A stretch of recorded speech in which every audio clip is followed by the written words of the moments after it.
Assalamu alaikum and welcome to Zikr, chapter number 22, the pilgrimage, Surah Al Hajj. A Medinan surah that gets its title from the reference to the sacred rite of the pilgrimage, first enacted by Abraham, verse 27. This theme is introduced by the condemnation of those who bar the believers from access to the sacred mosque and is followed by permission to fight when attacked. The surah begins with the day of judgment and castigates those who worship useless idols, describing them later as powerless to create even a fly. The surah ends by urging the Muslims to persevere in following the faith of Abraham. Bismillah ar-Rahman ar-Rahim. In the name of God, the Lord of mercy, the giver of mercy. People, be mindful of your Lord, for the earthquake of the last hour will be a mighty thing. On the day you see it, every nursing mother will think no more of her baby. Every pregnant female will miscarry. You will think people are drunk when they are not. So severe will be God's torment. Yet still, there are some people who with no knowledge argue about God, who follow every devilish rebel fated to lead astray those who take his side, and guide them to the suffering of the blazing flame. People, remember, if you doubt the resurrection, that we created you from dust, then a drop of fluid, then a clinging form, then a lump of flesh, both shaped and unshaped. We mean to make our power clear to you. Whatever we choose, we cause to remain in the womb for an appointed time. Then we bring you forth as infants, and then you grow up and reach maturity. Some die young, and some are left to live unto such an age that they forget all they once knew. You sometimes see the earth lifeless, yet when we send down water, it stirs and swells and produces every kind of joyous growth. This is because God is the truth. He brings the dead back to life. He has power over everything. There is no doubt that the last hour is bound to come, nor that God will raise the dead from their graves. Yet still there are some who with no knowledge or guidance or any book of enlightenment argue about God, turning scornfully aside to lead others away from God's path. Disgrace in this world awaits such a person, and on the day of resurrection we shall make him taste the suffering of the fire. It will be said, this is for what you have stored up with your own hands. God is never unjust to his creatures. There are also some who serve God with unsteady faith. If something good comes their way, they are satisfied. But if they are tested, they revert to their old ways, losing both this world and the next. That is the clearest loss. Instead of God, they call upon what can neither harm nor help them. That is straying far away. Or invoke one whose harm is closer than his help, an evil master and an evil companion. But God will admit those who believe and do good deeds to gardens graced with flowing streams. God does whatever he wishes. If anyone thinks that God will not support him in this world and the next, he should stretch a rope up to the sky, climb all the way up it, and see whether this strategy removes the cause of his anger. In this way, we send the Qur'an down as clear messages, and God guides whoever he will. As for the believers who follow the Jewish faith, the Sabians, the Christians, the Magians, and the idolaters, God will judge between them on the day of resurrection. God witnesses all things. Do you not realize, Prophet, that everything in the heavens and the earth submits to God? The sun, the moon, the stars, the mountains, the trees, and the animals. So do many human beings, though for many others torment is due. Anyone disgraced by God will have no one to honor him. God does whatever he will. These two kinds of people disagree about the Lord. Garments of fire will be tailored for those who disbelieve. Scalding water will be poured over their heads, melting their insides as well as their skins. There will be iron crooks to restrain them. Whenever, in their anguish, they try to escape, they will be pushed back in and told, taste the suffering of the fire. But God will admit those who believe and do good deeds to gardens graced with flowing streams. There they will be adorned with golden bracelets and pearls. There they will have silken garments. They were guided to good speech and to the path of the one worthy of all praise. As for those who disbelieve and bar others from God's path, and from the sacred mosque which we made for all people, residents and outsiders alike, and who try to violate it with wrongdoing, we shall make them taste a painful punishment. We showed Abraham the site of the house, saying, "Do not assign partners to me. Purify my house with those who circle around it, those who stand to pray, and those who bow and prostrate themselves. Proclaim the pilgrimage to all people. They will come to you on foot and on every kind of lean camel, emerging from every deep mountain pass, to attain benefits and mention God's name on specified days. Over the livestock He has provided for them. Feed yourselves and the desperately poor from them. Then let the pilgrims perform their acts of cleansing, fulfill their vows, and circle around the ancient house. All this is ordained by God. Anyone who honors the sacred ordinances of God will have rewards from his Lord. Livestock have been made lawful to you, except for what has been explicitly forbidden. Shun the filth of idolatrous beliefs and practices, and shun false utterances.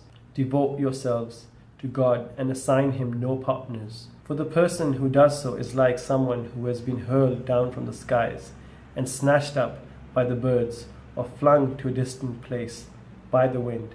All this is ordained by God. Those who honor God's rights show the piety of their hearts. Livestock are useful to you until the set time. Then their place of sacrifice is near the ancient house.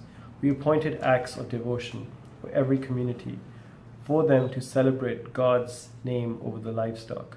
He provided for them. Your God is one, so devote yourselves to Him. Prophet, give good news to the humble, whose hearts fill with awe whenever God is mentioned, who endure whatever happens to them with patience, who keep up the prayer, who give to others out of our provision to them. We have made camels part of God's sacred rites for you. There is much good in them for you. So mention God's name over them as they are lined up for sacrifice. Then, when they have fallen down dead, feed yourselves and those who do not ask, as well as those who do.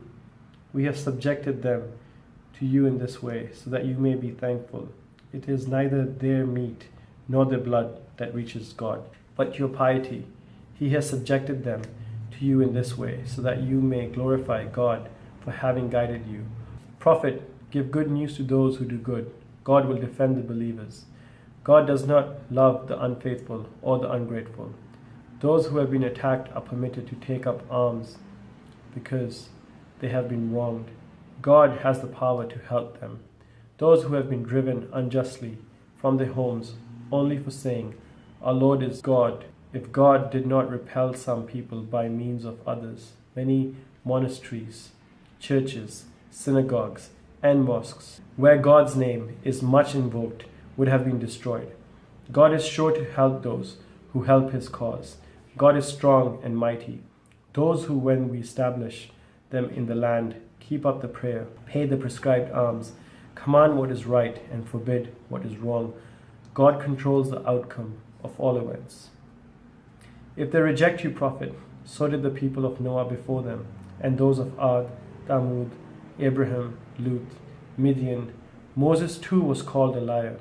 I have given the disbelievers time, but in the end I punished them. How I condemned them. How many towns steeped in wrongdoing we have destroyed and left in total ruin. How many deserted wells, how many lofty palaces have these people of Mecca not traveled through the land with hearts to understand and ears to hear? It's not people's eyes that are blind, but their hearts within their breasts. They will challenge you, Prophet, to hasten the punishment. God will not fail in His promise. A day with your Lord is like 1,000 years by your reckoning. To many a town steeped in wrongdoing I gave more time and then struck them down. Everyone returns to me. Say, Prophet, people I am sent only to give you clear warning. Those who believe and do good deeds will be forgiven and have a generous reward. But those who strive to oppose our messages and try in vain to defeat us are destined for the blaze. We have never sent any messenger or prophet before you, Muhammad, into whose wishes Satan did not insinuate something. But God removes what Satan insinuates, and then God affirms his message. God is all-knowing and wise. He makes Satan's insinuations a temptation only for the sick at heart and those whose hearts are hardened. The evildoers are profoundly opposed to the truth. And he causes those given knowledge to realize that his revelation is your Lord's truth, so that they may believe in it and humble their hearts to him. God guides the faithful to the straight path. The disbelievers will remain in doubt about it until the hour suddenly overpowers them, or until torment descends on them on a day devoid of all hope. On that day, control will belong to God. He will judge them. Those who believe and do good deeds will be admitted to gardens of delight, while those who disbelieve and reject our revelations will receive a humiliating torment. He will give a generous provision to those who migrated in God's way and were killed or died. He is the best provider. He will admit them to a place that will please them. God is all-knowing and most forbearing. So it will be. God will help those who retaliate against an aggressive act merely with its like and are then wronged again. God is pardoning and most forgiving. So it will be, because God makes night pass into day and day into night, and he is all-hearing and all-seeing. So it will be, because it is God alone who is the truth, and whatever else they invoke is sheer falsehood. It is God who is the Most High, the Most Great. Have you, Prophet, not considered how God sends water down from the sky, and the next morning the earth becomes green? God is truly most subtle, all aware. Everything in the heavens and earth belongs to him. God alone is self-sufficient, worthy of all praise. Have you not considered how God made everything on the earth of service to you, and the ships that sail the sea at his command? That he keeps the heavens from falling down on the earth without his permission? God is most compassionate and most merciful to mankind. It is he who gave you people life, will cause you to die, then will give you life again. And man is ungrateful. We have appointed acts of devotion for every community to observe. So do not let them argue with you, Prophet, about this matter. Call them to your Lord. You are on the right path. And if they argue with you, say, God is well aware of what you are doing. On the day of resurrection, God will judge between you regarding your differences. Are you, Prophet, not aware that God knows all this that is in the heavens and earth? All this is written in a record. This is easy for God. Yet beside God, they serve that for which he has sent no authority and of which they have no knowledge. The evildoers will have no one to help them. Prophet, you can see the hostility on the faces of the disbelievers when our messages are recited clearly to them. It is almost as if they are going to attack those who recite our messages to them. Say, shall I tell you what is far worse than what you feel now? The fire that God has promised the disbelievers. What a dismal end. You people, here's an illustration, so listen carefully. Those you call on beside God could not, even if they combined all their forces, create a fly. And if a fly took something away from them, they would not be able to retrieve it. How feeble are the petitioners, and how feeble are those they petition. They have no grasp of God's true measure. God is truly most strong and mighty. God chooses messengers from among the angels and from among humans. God is all-hearing, all-seeing. He knows what lies before and behind them. All matters return to him. Believers, bow down, prostrate yourselves, worship your Lord, and do good so that you may succeed. Strive hard for God, as is his due. He has chosen you and placed no hardship in your religion, the faith of your forefather Abraham.